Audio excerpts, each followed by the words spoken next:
नमस्कार, उत्तराखंड समाचार में आपका स्वागत है। मैं हूं शिखा त्यागी। सबसे पहले मुख्य समाचार। ईमानदारी से कर चुकाने वालों को केंद्र सरकार की सौगात। प्रधानमंत्री कल करेंगे पारदर्शी कराधान ईमानदार का सम्मान मंच का शुभारंभ। आयकर विभाग के कामकाज में दक्षता और पारदर्शिता लाने के लिए सीबीडीटी की पहल।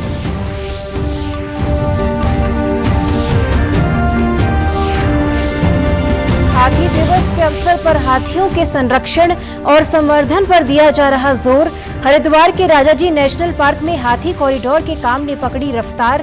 हाथियों की सुरक्षित आवाजाही के लिए फ्लाईओवर निर्माण के साथ हाथियों के लिए की गई रेडियो कॉलर की व्यवस्था। अंग्रेजी हुकूमत के खिलाफ आजादी की लड़ाई में सक्रिय रही देहरादून की स्वतंत्रता संग्राम सेनानी ओम कुमारी। 93 साल की उम्र में साझा की आंदोलन की कहानी।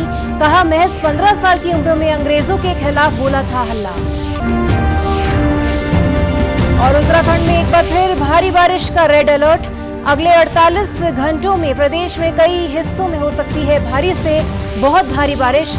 कहीं कहीं पर आकाशीय बिजली गिरने की भी संभावना। अब समाचार विस्तार से। प्रधानमंत्री नरेंद्र मोदी कल ईमानदारी से कर चुकाने वालों के लिए पारदर्शी कराधान ईमानदार का सम्मान वेब पोर्टल का शुभारंभ करेंगे। प्रत्यक्ष कर सुधारों की दिशा में सरकार के महत्वपूर्ण उपायों के अंतर्गत इस पोर्टल की शुरुआत वीडियो कॉन्फ्रेंसिंग के जरिए की जाएगी। केंद्रीय वित्त एवं कॉरपोरेट कार्य मंत्री निर्मला सीतारमण और वित्त एवं कॉरपोरेट कार्य राज्य मंत्री अनुराग सिंह ठाकुर भी इस अवसर पर उपस्थित रहेंगे। आयकर विभाग के अधिकारियों और पदाधिकारियों के अलावा विभिन्न वाणिज्य मंडलों, व्यापार संघों और चार्टर्ड अकाउंटेंट संघों के साथ साथ जाने माने करदाता भी इस आयोजन के साक्षी होंगे। केंद्रीय प्रत्यक्ष कर बोर्ड सीबीडीटी ने हाल के वर्षों में प्रत्यक्ष कर प्रणाली के क्षेत्र में कई बड़े सुधार किए हैं। पिछले साल कॉर्पोरेट कर की दरों को 30% से घटाकर 22% किया गया था। नई विनिर्माण इकाइयों पर कर की दर 15% कर दी गई। लाभांश वितरण कर को समाप्त कर दिया गया है। इन सुधारों का मुख्य उद्देश्य कर की दरों में कमी लाना और प्रत्यक्ष कर कानूनों को सरल बनाना है। मुख्यमंत्री त्रिवेंद्र सिंह रावत ने सचिवालय के अनुभागों की कार्यप्रणाली के सुधार के निर्देश दिए हैं। मुख्यमंत्री ने राज्य सचिवालय के अनुभागों में पत्रावलियों के निस्तारण में आवश्यक विलंब के लिए उत्तरदायी कार्मिक के खिलाफ कठोर कार्रवाई किए जाने के निर्देश दिए हैं। उन्होंने कहा कि ऐसे प्रकरणों में मात्र स्थानांतरण किया जाना ही काफी नहीं है।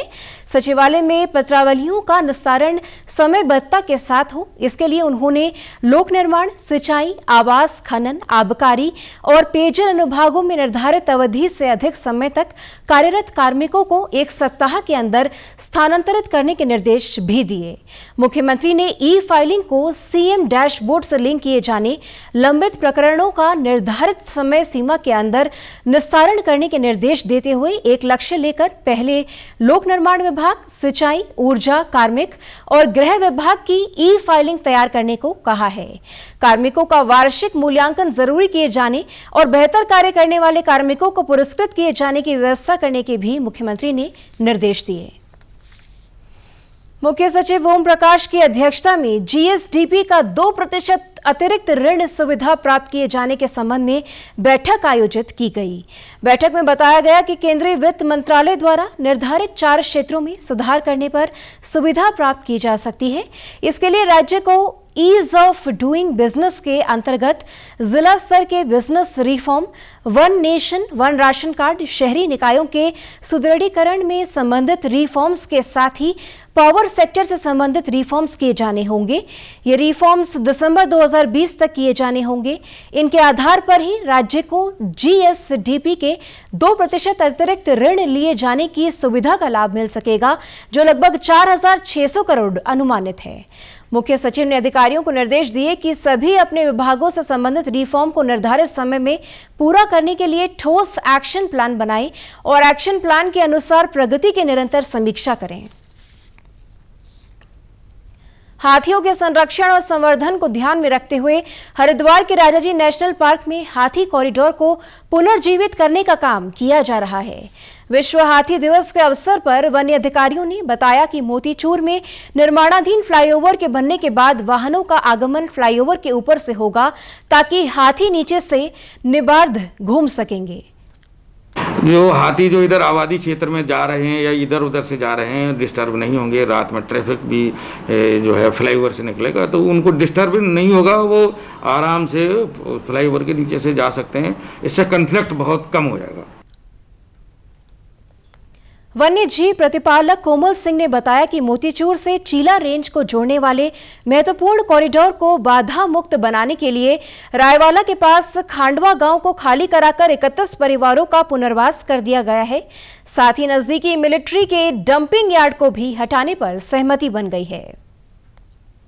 यहाँ पर पहले 31 परिवार रहते थे जो टहरी विस्थापन से टहरी से यहाँ बसाए गए थे, लेकिन जब हाथियों का मूवमेंट और चीला मोतीचूर कॉरिडोर के वजह से इनको यहाँ से भी विस्थापित किया गया। लाल पानी जो है कक्ष संख्या 2 में इनको बसाया गया है। ये जो है अभी जो मेन है जो फ्लाईओवर बन रहा है इनका, जैसे इन्होंने कहा कि हम दिसंबर से पहले इसको कंप्लीट करके दे देंगे। जैसे ये फ्लाईओवर चालू हो जाएगा तभी से ये मान लिया जाएगा कि हमारा चिल्ला कॉरिडोर ओपन हो गया।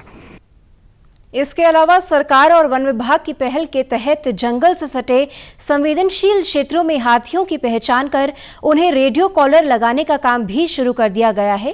पहले चरण में 10 हाथियों को रेडियो कॉलर लगाया जाएगा, जिसके माध्यम से हाथियों की आवाजाही पर नजर रखी जा सकेगी और आबादी वाले क्षेत्रों की तरफ हाथियों के बढ़ने से पहले सूचना मिलने पर उन्हें वहां जाने से रोका जा सकेगा। कॉलर से जो है फ़ायदा ये होगा कि जब भी जो हाथी रेडियो कॉलर है जो वो अगर आबादी की तरफ जाएगा तो उसकी तत्काल हमारे पास एंटीना है जिससे हमारी 24 घंटे उसके पीछे आदमी रहेंगे, मॉनिटर रहेंगे।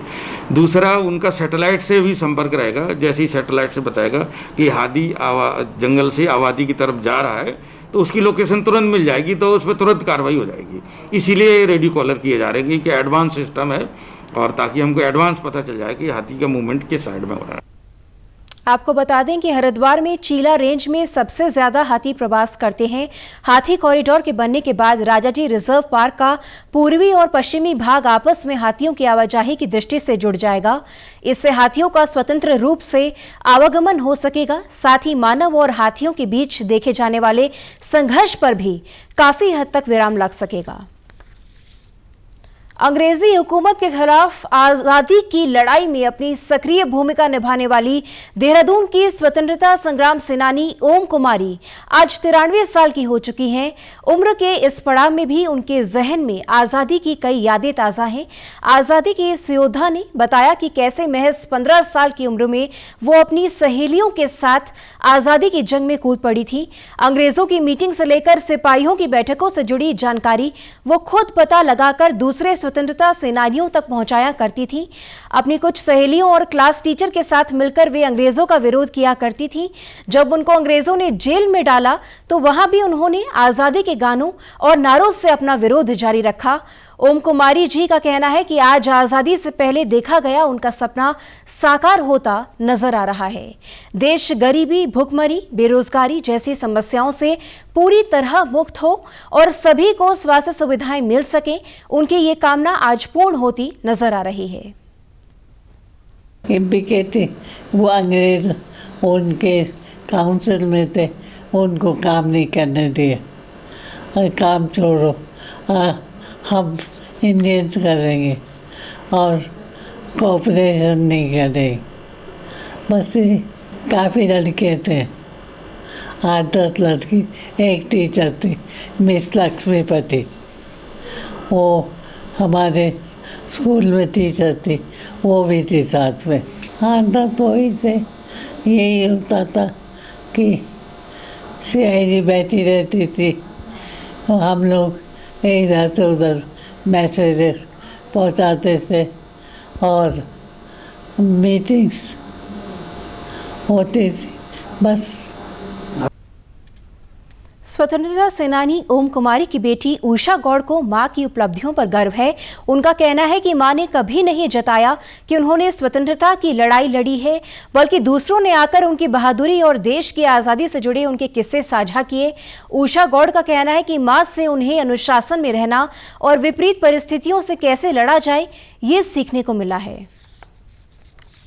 कोरोना संक्रमण के बीच टिहरी जिले के चंबा विकास खंड के चोपड़ियाल गांव के 4 युवाओं ने उद्यान विभाग की मदद से स्वरोजगार की राह चुनी है।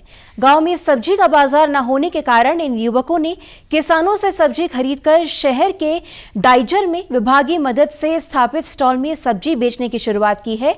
इस कार्य को कर रहे धीरज डबराल ने बताया कि कोरोना संक्रमण के चलते वे मई माह में घर आ गए थे।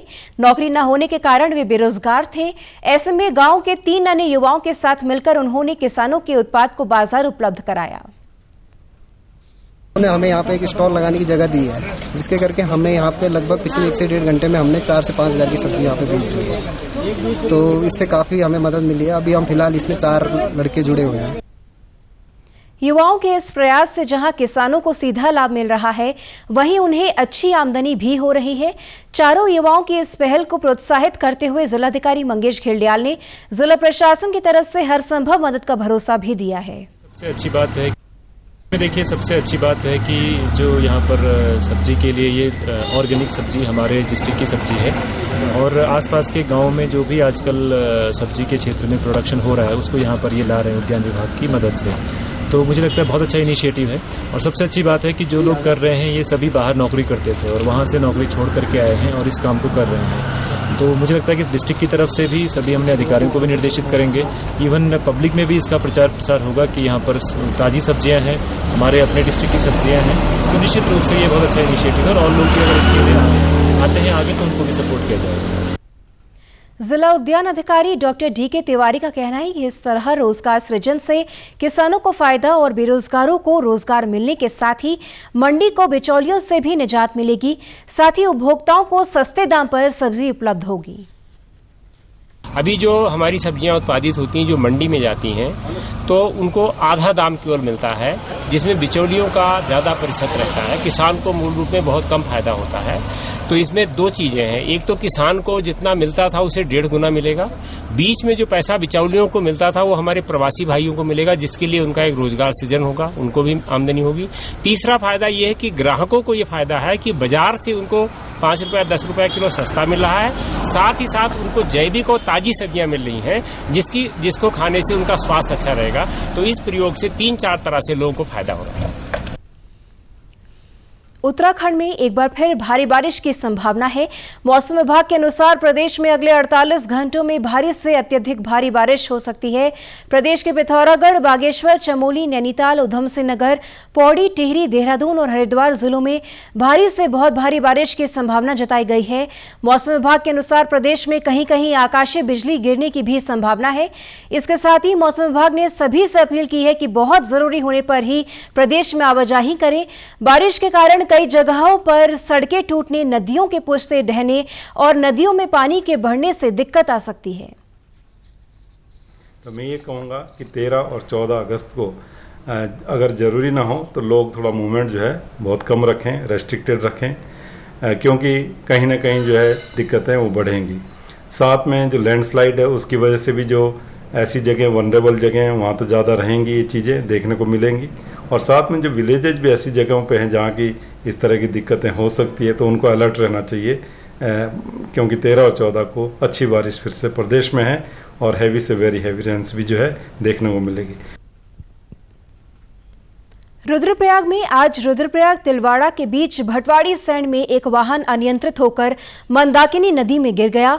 वाहन में 4 लोग सवार थे। दुर्घटना में 2 व्यक्तियों की मौके पर ही मौत हो गई, जबकि एक अन्य घायल को जिला अस्पताल से श्रीनगर के लिए रेफर कर दिया गया।